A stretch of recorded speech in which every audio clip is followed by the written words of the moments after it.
நாமக்கல் மாவட்டம் திருச்செங்கோட்டில் திமுக சார்பில் போட்டியிடும் கொங்குநாடு தேசிய மக்கள் கட்சியின் வேட்பாளர் ஈஸ்வரன் அவரது பெயரில் 4 வேட்பு மனுக்களை தாக்கல் செய்தார்.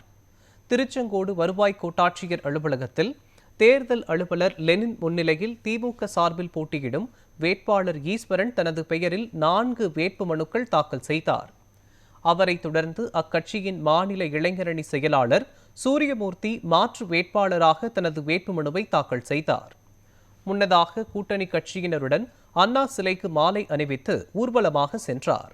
இதனைத் தொடர்ந்து செய்தியாளர்களிடம் பேசிய அவர், தொகுதியில் கடந்த 5 ஆண்டுகளில் நாங்கள் செய்த பணிகளை கூறி வாக்கு சேகரிக்க உள்ளோம் என தெரிவித்தார்.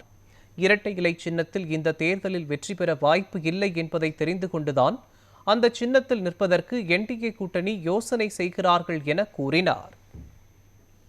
இந்த தேர்தலிலே திருச்செங்கோடு சட்டமன்ற தொகுதியிலே 5 ஆண்டுகள் நாங்கள் செய்த பணிகளை சொல்லி வாக்குகளை கேட்டுக்கொண்டிருக்கிறோம்.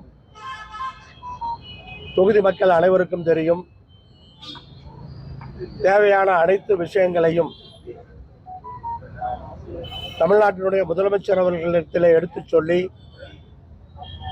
அத்தனை திட்டங்களையும் பெற்று வந்து இங்கே செயல்படுத்தி முடித்து இருக்கிறோம். 45 பணிகள், முக்கியமான பணிகள் முடிக்கப்பட்டிருக்கிறது.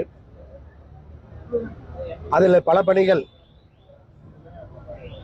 பல ஆண்டுகளுக்கு நிற்கக்கூடியது, வரலாற்றிலே பேசக்கூடியது. அப்படிப்பட்ட நிரந்தரமாக இருக்கக்கூடிய பணிகளாக